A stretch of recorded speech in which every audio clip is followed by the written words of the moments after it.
오늘 하나님께서 우리에게 주신 말씀은 신약성경 빌립보서 4장 1절에서 9절까지 말씀입니다. 그러므로 나의 사랑하고 사모하는 형제들, 나의 기쁨이요 면류가 아닌 사랑하는 자들아, 이와 같이 주 안에 서라. 내가 유오디아를 권하고 순두개를 권하노니 주 안에서 같은 마음을 품으라. 또 참으로 나와 멍에를 같이 한 내게 구하노니 복음에 나와 함께 힘쓰던 저 여인들을 돕고 또한 글레멘드와 그 외에 나의 동역자들을 도우라. 그들의 이름이 생명책에 있느니라. 주 안에서 항상 기뻐하라. 내가 다시 말하노니 기뻐하라. 너희 관용을 모든 사람에게 알게 하라. 주께서 가까우시니라. 아무것도 염려하지 말고 다만 모든 일에 기도와 간구로 너희 구할 것을 감사함으로 하나님께 아뢰라. 그리하면 모든 지각에 뛰어난 하나님의 평강이 그리스도 예수 안에서 너희 마음과 생각을 지키시리라. 끝으로 형제들아, 무엇에든지 참되며 무엇에든지 경건하며 무엇에든지 옳으며 무엇에든지 정결하며 무엇에든지 사랑받을 만하며 무엇에든지 칭찬받을 만하며 무슨 덕이 있든지 무슨 기림이 있든지 이것들을 생각하라. 너희는 내게 배우고 받고 듣고 본 바를 행하라. 그리하면 평강의 하나님이 너희와 함께 계시리라. 아멘.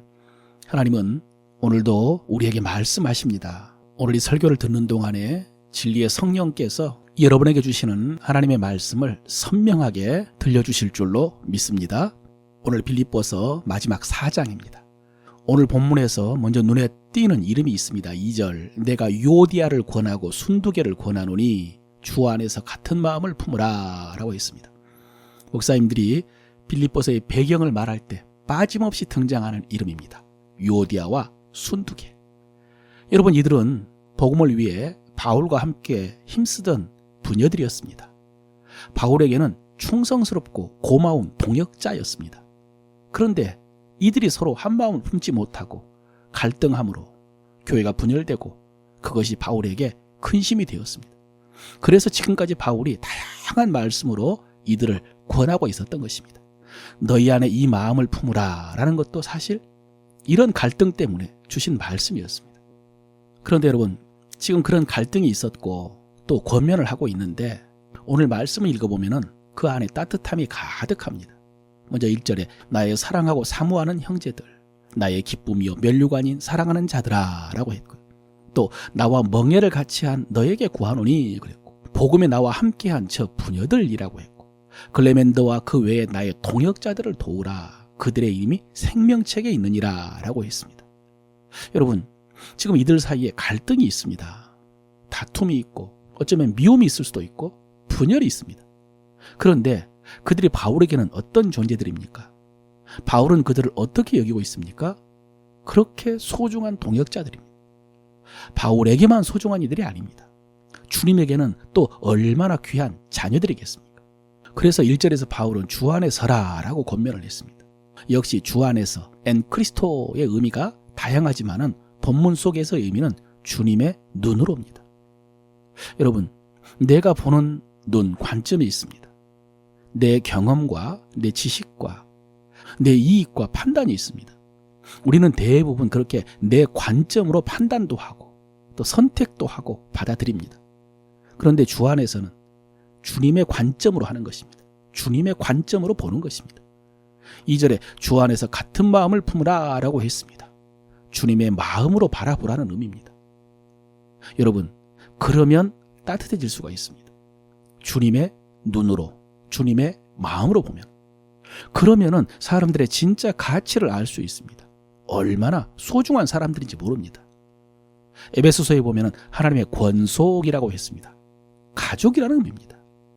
여러분, 우리는 먼저 자기 자신을 예수 그리스도의 관점으로 볼 수 있어야 됩니다. 이것이 믿음이고 이것이 구원입니다. 그 다음에는 다른 사람을 주님의 눈으로 볼 수 있어야 됩니다. 주님의 마음으로. 그리고 내 환경과 내 형편도 주님의 관점으로 볼 수 있어야 됩니다. 이것이 성숙이고 열매입니다. 사랑하는 성도 여러분, 이렇게 주님의 시선과 주님의 마음을 가질 수 있기를 바랍니다. 그리고 4절에서 이렇게 권면합니다. 주 안에서 항상 기뻐하라. 다시 말하노니 기뻐하라.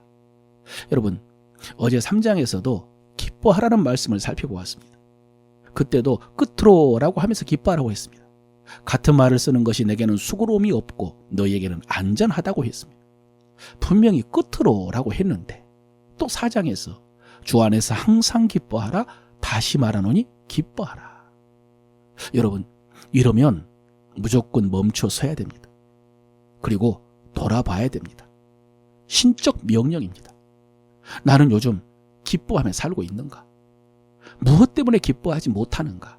그렇게 해서 하나님께서 거듭거듭 기뻐하라고 말씀하시는가? 돌아봐야 됩니다. 특별히 4장에서는 너희 관용을 모든 사람에게 알게 하라라고 했습니다. 주 안에서 항상 기뻐하라. 내가 다시 말하노니 기뻐하라. 너희 관용을 모든 사람에게 알게 하라. 말씀을 연결해 보니까 주 안에서 기뻐하는 것이 다른 사람에게 나타났을 때 그게 관용인 것 같습니다. 여러분, 이 관용이라는 말이 헬라어로 에피에이네입니다. 이 말은 두 단어의 합성어입니다.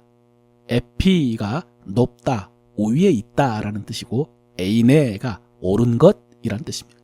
그래서 그 두 단어를 합성한 에피에이네는 옳은 것보다 더 우위에 있는 것, 이런 뜻입니다.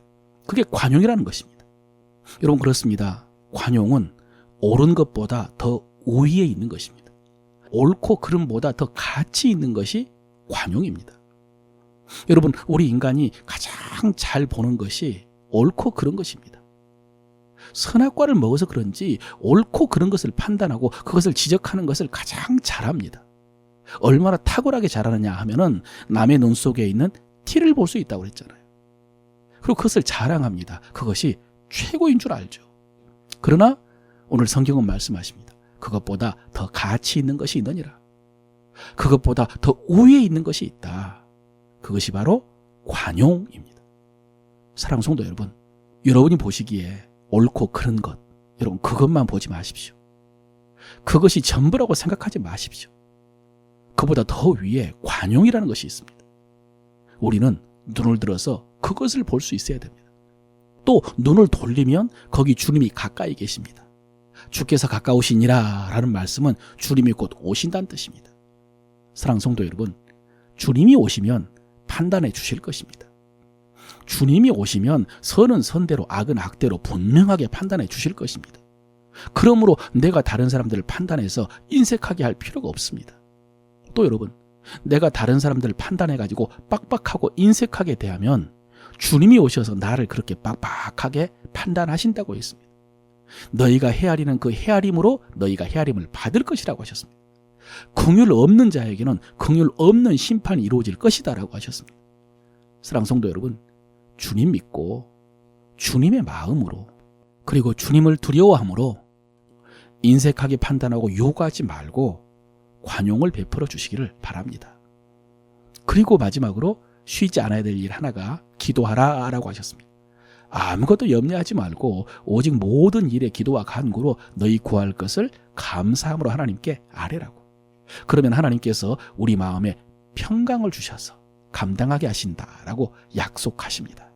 사랑하는 성도 여러분, 주 안에서 우리가 순종할 수 있는 일 순종하고 감당하기 힘든 일은 기도하시기를 바랍니다.